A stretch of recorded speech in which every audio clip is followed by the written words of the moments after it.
जय श्री कृष्ण दोस्तों। श्री कृष्ण आप सब पर कृपा बनाए रखें और आपकी सारी मनोकामना पूरी करें। अगर आप श्री कृष्ण के आदर्शों को फॉलो करते हैं तो कमेंट में जय श्री कृष्ण जरूर लिखें और अपनी मनोकामना भी कमेंट में लिख सकते हैं। वीडियो शुरू करने से पहले अगर आप हमारे चैनल पर नए हैं तो चैनल को सब्सक्राइब कर लीजिए और सभी कमेंट में जय श्री कृष्ण जरूर लिखें और वीडियो को पूरा जरूर देखें। तो शुरू करते हैं। भगवान श्री कृष्ण ने अर्जुन को महाभारत युद्ध के समय बताया था कि आने वाला कलयुग कैसा होगा और इस कलयुग में आगे क्या होगा। इस रोचक तथ्य के बारे में हर मनुष्य को जरूर जानना चाहिए। भगवान श्री कृष्ण की कलयुग की भविष्यवाणी पौराणिक ग्रंथों के अनुसार 4 युग होते हैं। सतयुग, त्रेता युग, द्वापर युग और कलयुग कहते हैं। इस कलयुग में पाप अपने चरम सीमा पर होगा। वर्तमान में कलिकाल अर्थात कलयुग चल रहा है। ग्रंथों में इस युग में क्या क्या होगा या क्या घटेगा ये लिखा गया है। इस युग में जब कहीं भी प्रलय होगा तो सिर्फ हरि कीर्तन ही इसे बचाएगा। सतयुग में धर्म के 4 पैर थे। सतयुग में मनुष्य की लंबाई 32 अर्थात लगभग 21 हाथ बताई गई है। इस युग में पाप तो ना के बराबर होते थे और पुण्य ही पुण्य होते थे।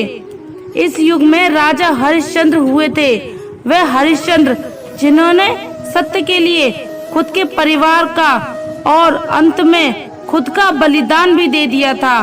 त्रेता युग में धर्म के 3 पैर थे। इस युग में पाप थोड़ा बहुत कम था पर सतयुग में थोड़ा ज्यादा था और पुण्य भी सतयुग से थोड़ा कम होता था।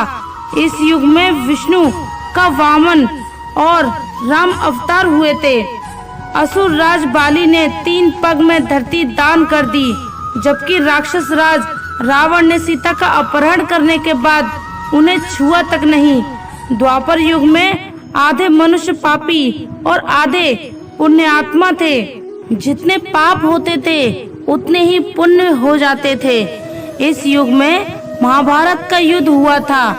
यह युद्ध धर्म का युद्ध था। कृष्ण ने धर्म की रक्षा की थी।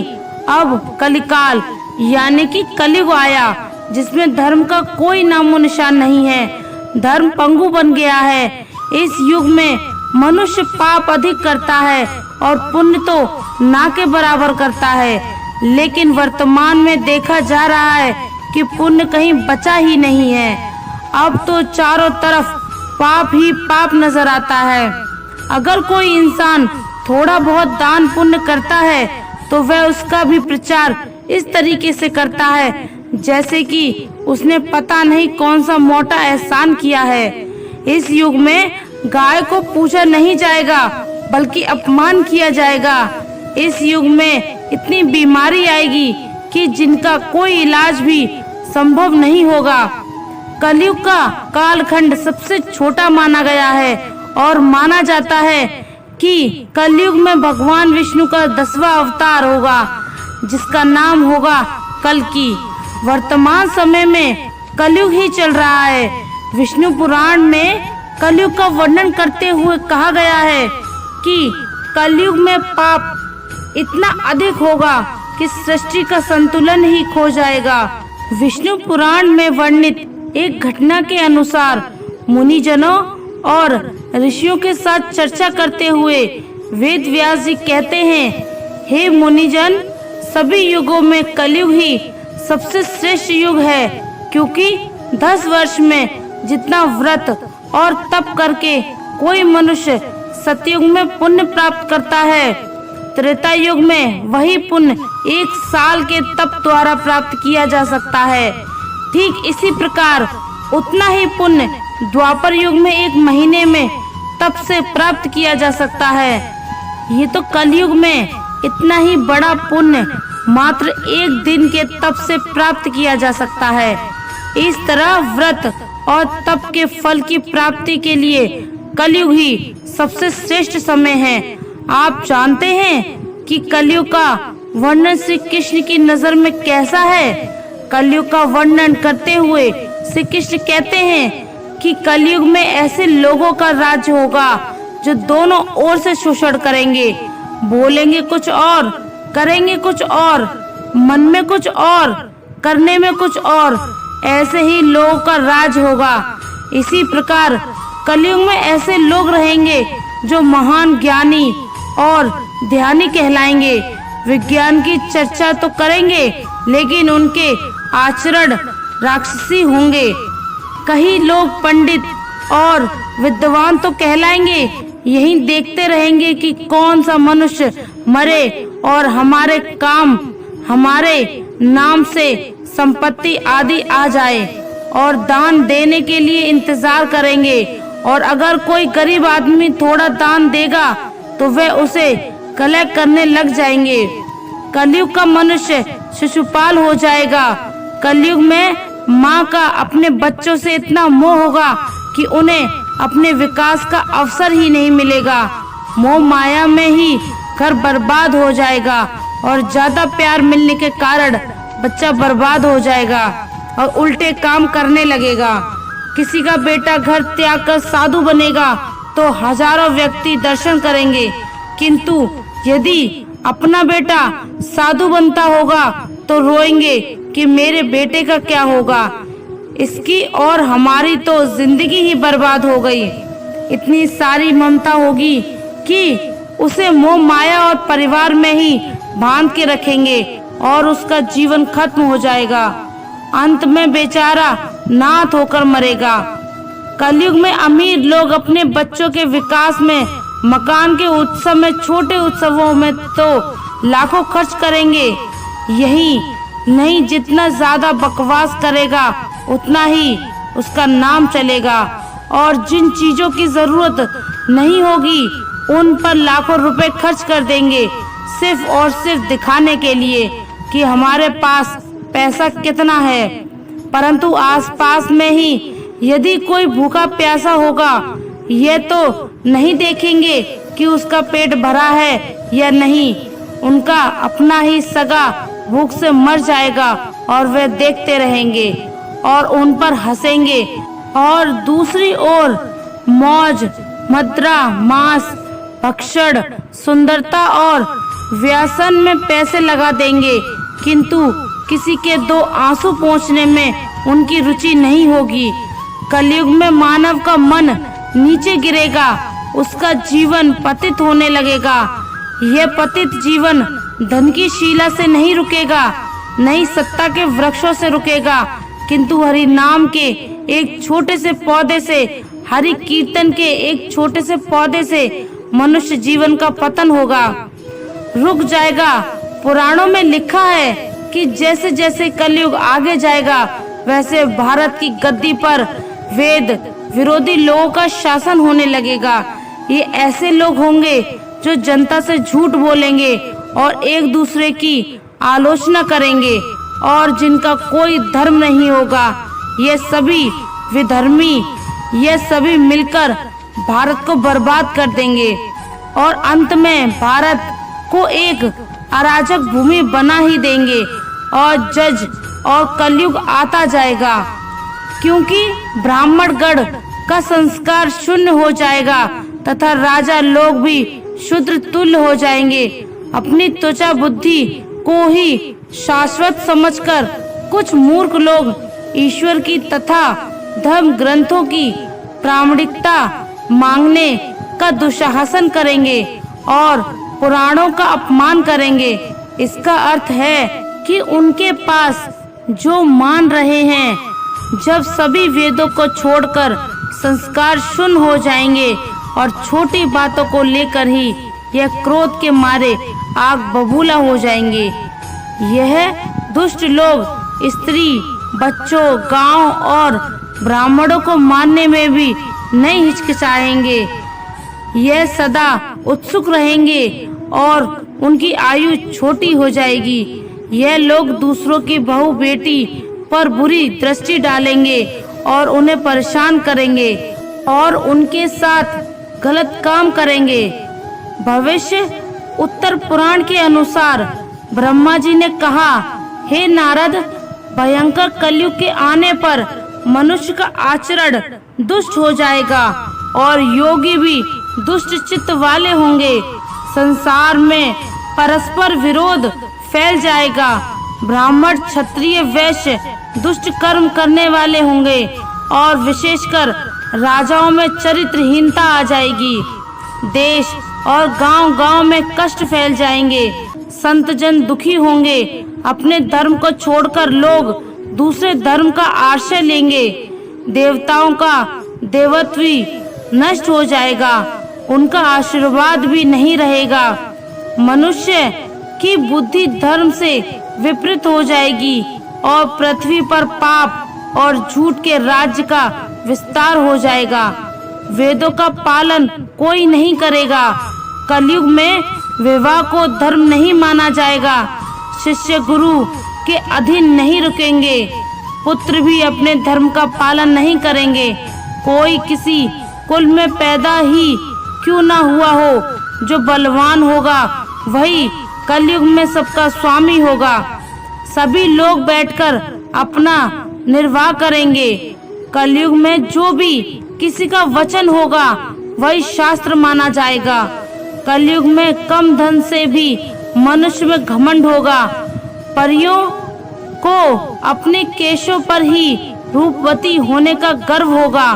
कलयुग में स्त्रियां धनहीन पति को त्याग देंगी। उस समय धनवान पुरुष स्त्रियों का स्वामी होगा।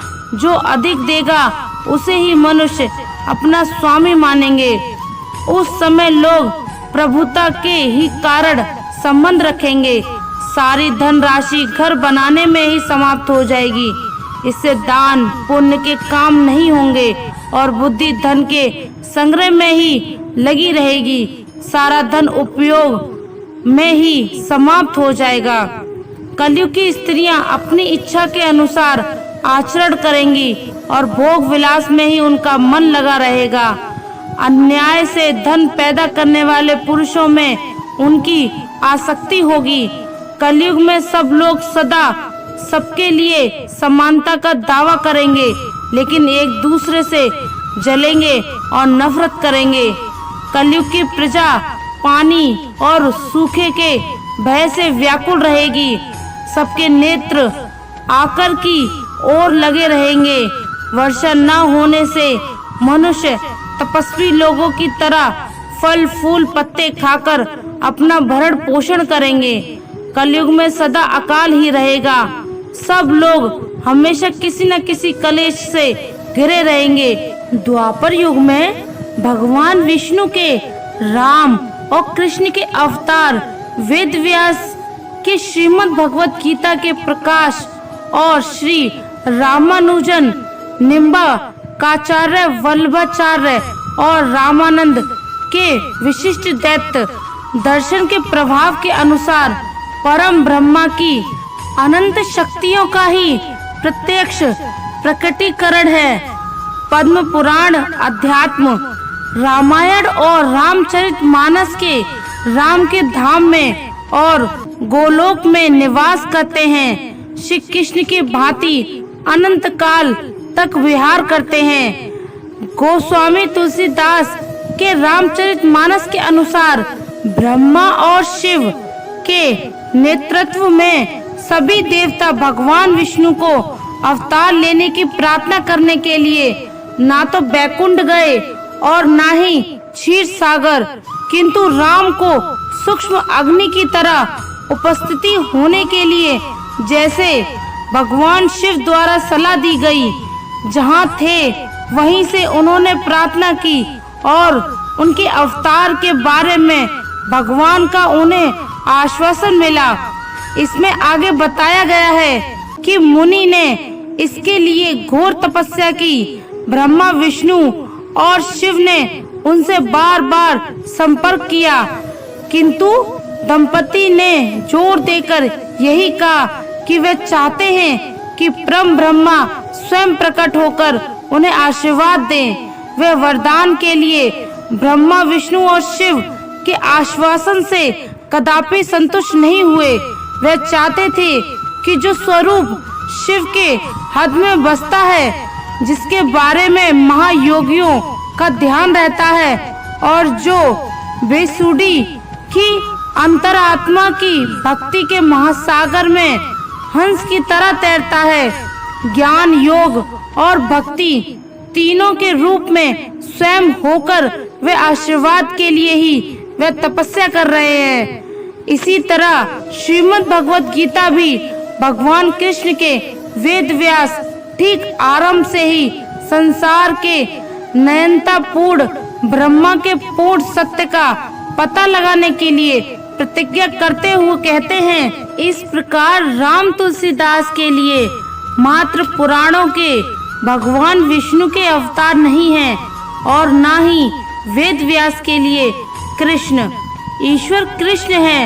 इस दर्शन पर प्रकाश डालने के लिए तुलसीदास ने आगे अनेक इतिवृत्त समेटे हैं। उनके अनुसार जिस समय राम रावण द्वारा सीता अपहरण पर विलाप कर रहे थे, उस समय अगस्त्य के आश्रम से लौटते समय शिव और सती उस स्थान से होकर गुजरे। सती राम के विलाप को एक सामान्य मनुष्य की तरह ही देखकर विस्मित हुई और उन्हें कभी सर्वोच्च देवता के रूप में स्वीकार करने के लिए तैयार नहीं होते हैं, क्योंकि उन्होंने भी राम की शक्ति के संबंध में परीक्षा करने का निर्णय लिया। उन्हें आश्चर्यचकित करने के लिए सीता का रूप ले लिया। इसने भगवान शिव को इस सीमा तक शुद्ध कर दिया कि जब तक वह पार्वती के रूप में एक बार फिर से जन्म नहीं ले लेती, वह तब तक के लिए उनका त्याग कर देते हैं। इस प्रकार श्रीमद् भगवत गीता और राम का केंद्र विषय मुख्यतः इस संदेह का ही निवारण है कि वे मात्र विष्णु के अवतार हैं। भारतीय दार्शनिक दृष्टि के भगवान तीन प्रकार के हैं: निर्गुण, निरंकार यानी वेदांत उपासना का अव्यक्त ब्रह्मा, निर्गुण साकार यानी साक्य और योग दर्शन का ईश्वर सगुण साकार यानी परम ब्रह्मा। परमेश्वर का लोक अवतार पहली श्रेणी का ईश्वर किसी को प्रत्यक्ष उपलब्ध नहीं होते। वेदांत के अनुसार वह अपनी माया से ही ईश्वर जीव और संसार के रूप में प्रकट होता है। उसकी माया का सात्विक पक्ष ईश्वर, राजिक पक्ष जीव और तामसिक पक्ष अचेतन जगत की रचना करता है। सामान्य बोध के लिए ये कहा जा सकता है वे अंतरिक्ष की तरह परम व्यापक, अनादि और अनंत है। दूसरे प्रकार का ईश्वर परमात्मा के रूप में विरूपों और अवतारों में विद्युत या अग्नि की तरह अनुभव किया जा सकता है। यह पहली श्रेणी के परम ब्रह्म की सभी विशेषताओं को समाहित करते हुए अपनी दिव्यात्मा से सर्वदा सर्वत्र उपलब्ध है। वह न केवल प्रत्येक कण में मौजूद हैं, बल्कि खुद को हम सभी के लिए प्रत्येक कण के रूप में प्रकट कर रहा है और मात्र हमारे अनुभव ही बल्कि बोध के लिए उपलब्ध है। ये तो सर्वविदित है कि श्री कृष्ण जी भगवान के अवतार के रूप में आए, इसमें कोई संशय ही नहीं है। और भगवान कभी किसी भी रूप में आकर गलत नहीं करते, ये भी सत्य है। कौरव हमेशा से ही पांडवों के साथ दुर्व्यवहार करते हैं, जिसका महाभारत के अंदर वर्णन किया गया है। बचपन से ही कौरव पांडवों को मारने या उन्हें नीचे दिखाने की कोशिश करते थे। यह अधर्म को परिभाषित करता है। उसके बाद कौरवों ने कुल वधू का अपमान किया और उन्हें भरी सभा में अपमानित किया गया। हालांकि इसमें पांडवों का दोष भी है, लेकिन कौरवों ने धर्म की सारी मर्यादाएं ही पार कर दी थी। भगवान के प्रस्ताव को भी ठुकरा दिया था। राजा अपने पुत्र मोह में उस कदर पड़ गया था कि नेत्री होने के बाद भी उसकी बुद्धि ही भ्रष्ट हो गई थी। संजय जय विदुर, पितामह भीष्म इस युद्ध का परिणाम जानते थे और उन्होंने युद्ध न होने उसका प्रयास भी किया, लेकिन कौरवों को अपनी शक्ति पर अभिमान था। यदि कौरव जीत जाते तो आप अनुमान लगा सकते हैं, जो अपने परिवार की सबसे बड़ी बहू अर्थात अपने बड़े भाई की पत्नी का सम्मान नहीं कर सकता, वह राजा बनने और अपना कोई दुश्मन शेष न होने के बाद जनता को क्या समझता और कितना जुल्म करता, ये आप सहज ही समझ सकते हैं।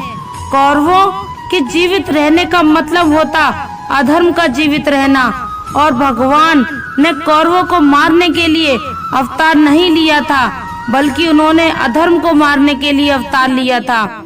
यदि भगवान ने अधर्म की जगह सिर्फ कौरवों को मारने के लिए अवतार लिया होता तो कंस, जरासंध, शिशुपाल ये सभी अधर्मी जीवित बच जाते और धर्म की स्थापना हो ही नहीं पाती।